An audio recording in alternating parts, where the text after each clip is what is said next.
All right, so today we wanted to give you an idea of some of the modifications that we've made to our rig over the first couple weeks that we've been in it. And most of these were made before we ever hit the road. They were things that we knew we wanted to do right up front, and some of them we did a little bit along the way, but Chloe's going to show you all of the stuff inside, and then I'll bring you outside and we'll show you some of the changes that we've made on the outside as well. But come along, join us for a tour of all the things we've changed on our brand new RV. So a lot of the modifications that we did, or not me, but lots of people helped with, were here in this back bedroom. And so one of those, most of them are hidden behind this curtain, but one of those happens to be the curtain. And so there used to be two large doors here that slid back and forth, and they were covered in mirrors. So they took those doors out, they removed the tracks from the top and the bottom, and installed a curtain rod here instead.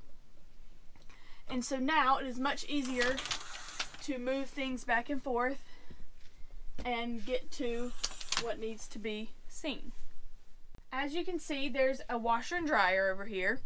The dryer has some stuff in it that we need to get out and fold, but the RV did not come with a washer and dryer. It came prepped for a washer and dryer, but did not come with it. So they installed this, and there's lots of footage to show you a good bit of that process. Okay, so they're getting the door off where they can get the washer and dryer in. And Mr. Matthew's taking the shelves out. Daddy's taking the door out. Oh. Daddy's got the door off now. Mr. Matthews got all the shelves off. Tearing it up. Start. That's the first thing we do. Got to redneck it up. First thing we do when we get an RV, we tear it up. First thing. The yep. Very first thing. Very first.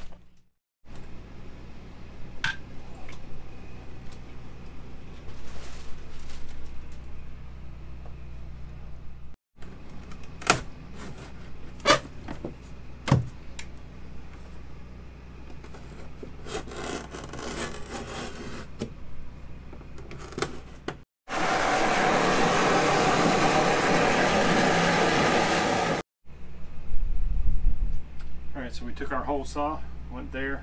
We're going to run that dryer vent right around the back. It's going to come out here. We've got our mark in here, taking us as close to the box as we can get. We set this little flange that goes around the vent. We set that up pretty much flush with the white box here. Flushed it up against the side, set it out there, put our template against there, marked our center, and we're going to drill a hole out to the outside to see where our center lands.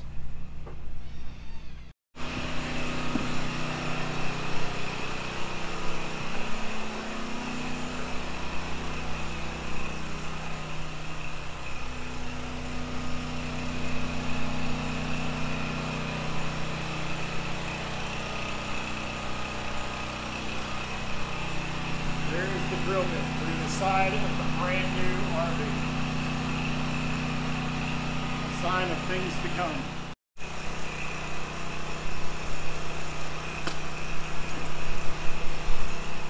You want me to do it? I don't care. I'll do it, but it's up to you if you want to do it. I figure you might. It's in reverse. It's in reverse. No, it doesn't go up in there. Okay. If it tries to back out, you might have to put it in there.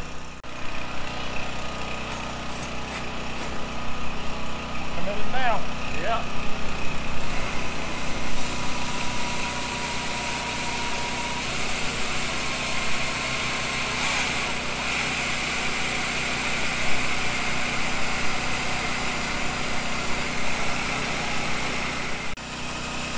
Hey, you'll do it from the inside? You just see what it looks like?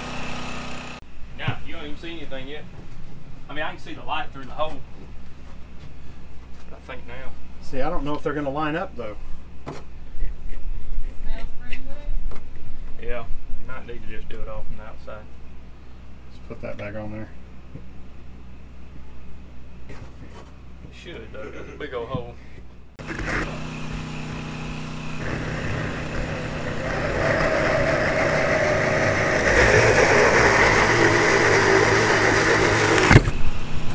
Got it!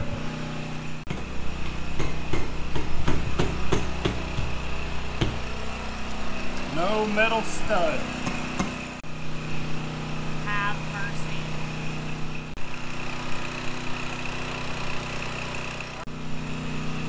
Nice smooth edges. No, not a chip to be found.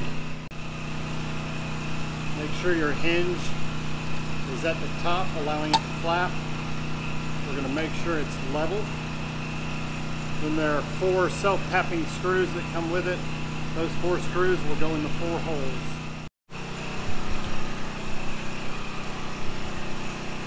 Be sure you get the non-leveling die core. You do not want this to level itself.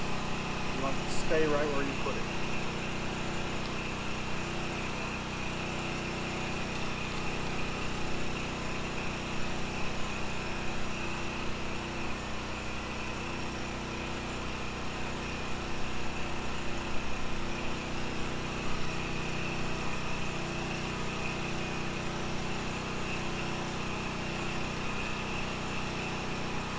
Covering the holes to make sure the caulk gets into the holes and seals up.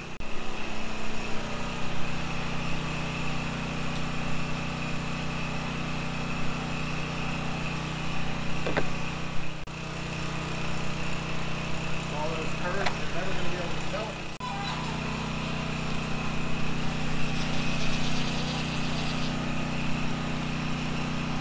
Don't over tighten. Yeah, you don't want to strip these out, just get them snug, and they will hold. Tighten with a screwdriver.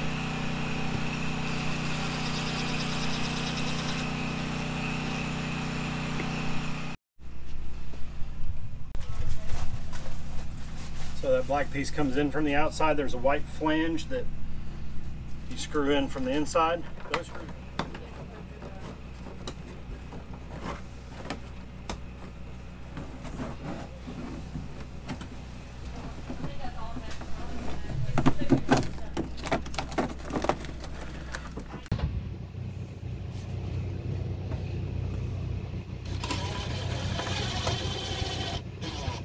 Oh yeah, that drew up.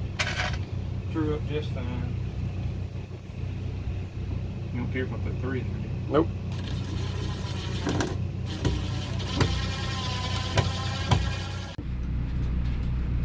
So which one is this? Do you know? This is the washing machine. Washing. Yep. Washer goes in first. It's heavier. So we've got, y'all know that we've got 6 people, and our washing machine isn't the biggest, so Mama's gonna have to do lots of loads of laundry. Working. Working. Yep. Hoses up. Everything's on. Okay. Now the fun part. Okay. Now I've got to move it into the closet. Yeah. So the washer is on the bottom, then they're gonna get the dryer and put it on and stack it on top of the washer. So they're having to hook these Do what? hoses into the hot and cold. Okay, so I'm not sure if we ever filmed the washer and dryer completely installed, but here they are. We are hooked up to water and they are working perfectly. They are working just great. She's already done a couple loads in the wash, and I think this is the first load in the dryer, but that's drying, and so far everything has gone very smoothly with that. So another change that was made has to do with the clothes rod. This one used to be lower down, and there were 2 others down below. They took out the 2 below and moved this one up so that we would have more room to put things down on the floor. And then I believe the last change made in the closet was the hamper. So you can see this just looks like some shelves. So we have some footage to show what it looked like previously before there was stuff in it. Alright, I want to show you one more thing that Kevin and Matthew have done today. So this was a fold out hamper. So here's the hamper. So they took that out. It had all the space back there. And so they are making me a shelf. So that's just going to be open with a shelf in there, and I'll be able to put shoes or bags or whatever, a place to stash stuff. So much better use of that space for us than a hamper that not all of our clothes can fit in. One of the modifications that we did here in the kitchen is this up here. This was a wine rack. However, we removed that and put some baskets so that we have some more storage. When you're living in an RV full-time with 6 people and the kitchen isn't the biggest in the world, you need about as much storage as you can get. So we're sacrificing the wine bottles for storage. Another addition that we made was this knife bar. They, I believe, screwed it into the wall, and it's magnetic, so the knives just kind of stick on. And I'm going to get in trouble for moving that because Claire worked very hard on the organization of these.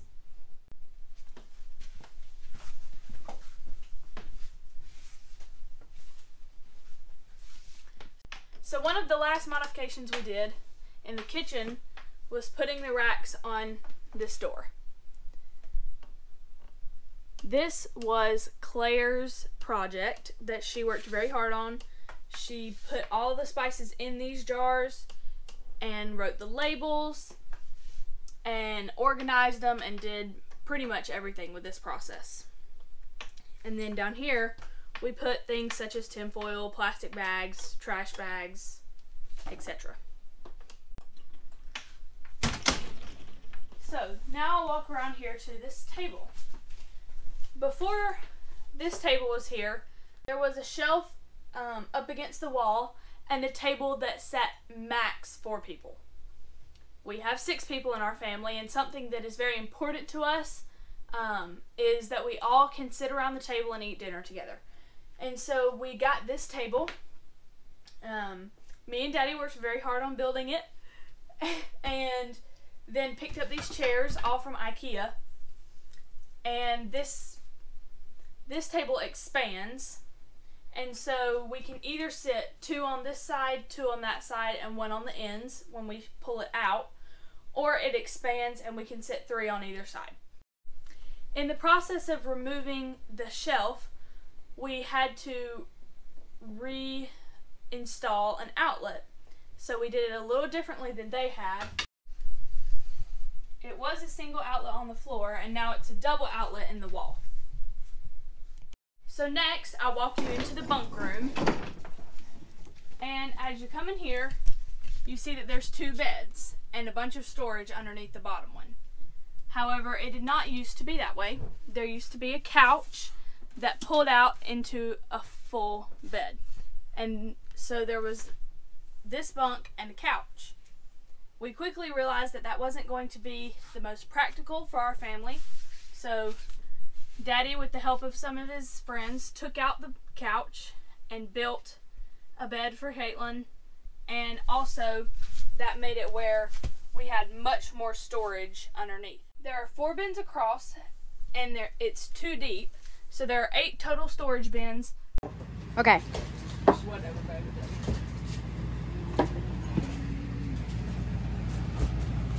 You come over that counter right there. There you go. He's got that one. All right, there we go. Come in.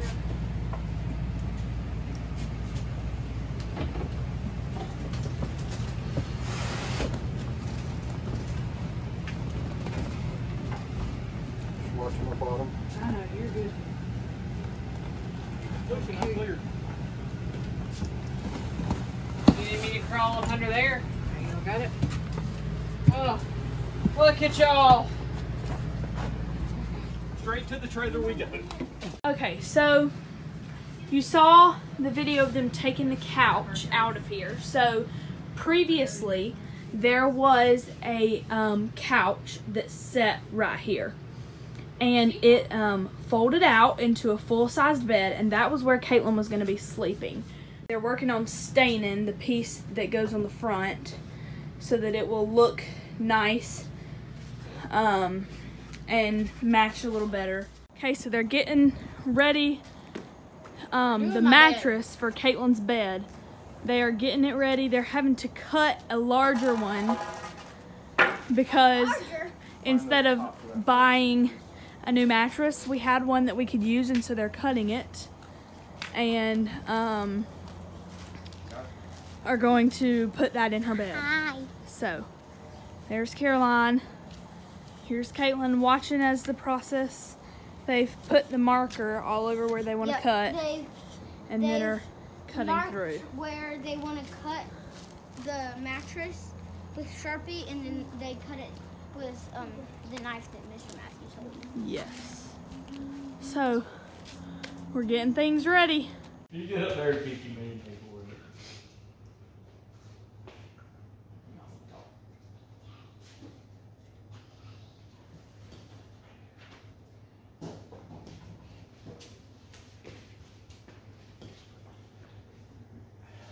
Everybody's quiet. Just trimming the zip ties off here, tidying up. All right, so you've seen where we've been working on the bed frame. Well, now we are in the mattress shop. But the secret weapon in the mattress shop is a Victorinox boning knife, as seen on the Bearded Butchers. Thank you to White Feather Meats. We'll see you soon. All right, it may have looked a little butchered up. Get it? Bearded Butchers. It may have looked a little butchered from the bottom, but you look at the top, it's quite nice. In the bathroom, Mama added these dispensers for shampoo, conditioner, body wash. It also has all our razors on there so that we didn't have a bunch of bottles sitting and falling over as we drove. Now I'll turn it over to Daddy to show what was done on the outside, because I have no idea. All right, so one of the things we noticed outside very early on was there was a slow drip right down here in this area. And there were two pipes coming out. They're still coming out, but we've added these two valves on the outside. They had valves on the inside, which you'll see in the clip that we have from previously. The valves that they had were behind this wall. And as you can see, we have it packed pretty tight. So when we would put our stuff in there, it pushed against the wall, pushing the valve ever so slightly to allow it to drip. So we removed that wall, we removed those valves from the inside of the wall, and we made the addition with some PEX pipe. We made the addition of the drains on the outside, which in my mind, if the engineers from Jayco are listening, makes a whole lot more sense than putting the valves in the wall. Our dealership provided us with one lead acid battery. That's okay. A lead acid battery will provide you with not quite 50 amp hours of energy. We installed these two lithium batteries, Lion Energy Safari UT 1300s to be specific. We got them on a great sale at Costco, and a friend of mine installed those for me, and that provides us with, instead of just under 50 hours, we get 200 amp hours, so we can be unplugged for a significant amount of time. Things that run on the batteries, we have a couple of outlets inside the RV. All of our lights in the RV can run off these batteries, as well as, most importantly, our refrigerator. So we have a residential refrigerator, ice maker, all that runs off these batteries. So when we're driving, everything stays cool, and we're good to go. So that provides us with plenty of energy as we are unplugged. Another one of the changes that we made, these units are notorious for having problems with the check valve on the hot water heater. And I should have had one on hand. I didn't. But very early on in our process, we did have a problem with our hot water. It wasn't flowing like it ought to, and so we had to make some adjustments and make a fix. we improvised a little bit, but again, you can see that we have it packed pretty tight. But behind here and behind where our hot water heater is the check valve. And so I've got some video footage that I'll show you of me in there. All right, thought I'd show you my view for the morning.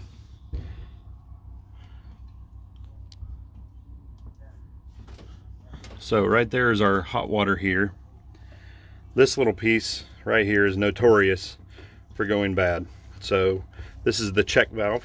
Keeps the water from flowing back into the hot water heater, so you don't end up with antifreeze in your hot water heater when you winterize your RV.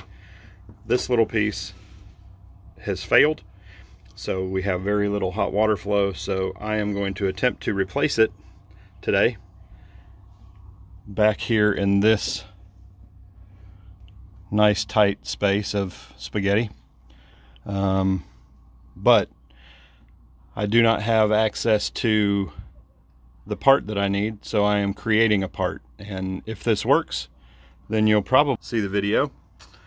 If it doesn't work, well, this will just go in the trash. So here's for trying, and I promise I'm about to shave. So I've replaced the check valve now with a 1/2-inch brass nipple that's going in, and then some PEX piping. That's a shark bite valve there, not valve, just a shark bite fitting. So it's coming out, and now I'm going to put a shark bite check valve in line here in hopes that that will be the fix. All right, so here's the check valve. It's shark bite check valve. We're going to replace that plastic piece that I showed you earlier with this one. You always want to make sure, if you can see the arrow there, it's hard to see, but there is an arrow pointing in the direction of the flow of the water, and we want to make sure that that arrow is pointing out from the hot water heater. All right, so now I've put this coupler here, got my little clamp. I'm going to cinch that down, tighten that up, and then connect it to the other pipe, and in hopes that we will have a secure connection with no water leakage. Whoever created this tool obviously had bigger hands than me. It's quite difficult to get your clip in, get it in there, and then crimp it the rest of the way down. But when you do, you have a secure fitting.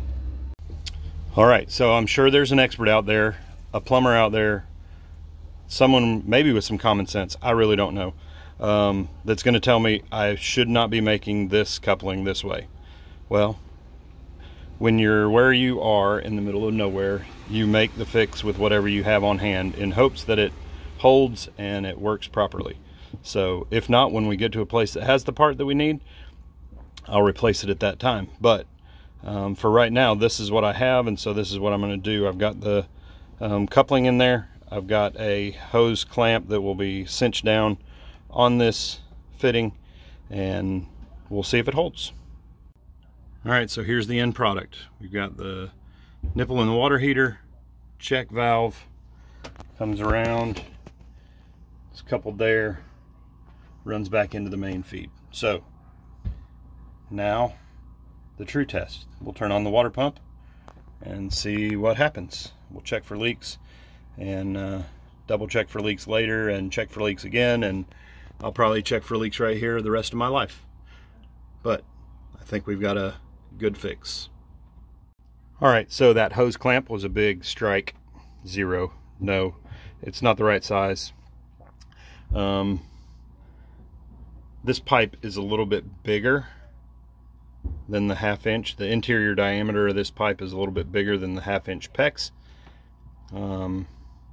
So I'm going to try one of these crimp clamps to see if it can get tighter than the screw clamp that I was attempting to use. So again, first attempt was a fail with that other clamp. Some of you I know could have told me that to start with, but I live and I learn. All right, well, the fix is successful thus far. So I'm trying to put all the pieces of siding back on.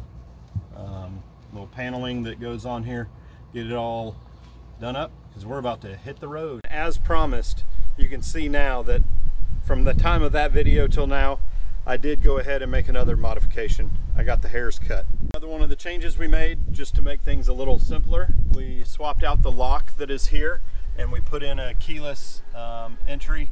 We can put a code in. We've also got a little key fob that we can use to unlock the door. We've had a little bit of a struggle with this, but it's been more the door latch than the actual mechanism itself. So we're learning that and trying to get that fixed so it works properly all the time. But we're able to just come up, we can put in our code.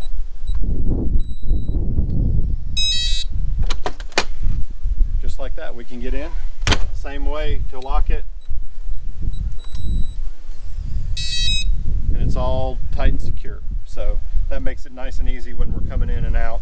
We don't always have to grab our keys out of our pocket. All right, so this isn't really a modification, but it is an addition that we made. We put this luggage rack on the back here in our trailer hitch. And in doing that, it provided us a tremendous amount of space saving. In this bin, we have 6 camping chairs. 2 of them are out of here right now, as well as we have our little shade tent. And so all of that, rather than being in the pass-through storage in the front, we've got that in this bin on the back. It stays fairly watertight, but if it gets a little wet, it's just camping chairs, so that's okay. And then this is the bin that we use. It's empty right now, but this right here, this big cable that just keeps going and going and going and going all the way around here to the power pedestal.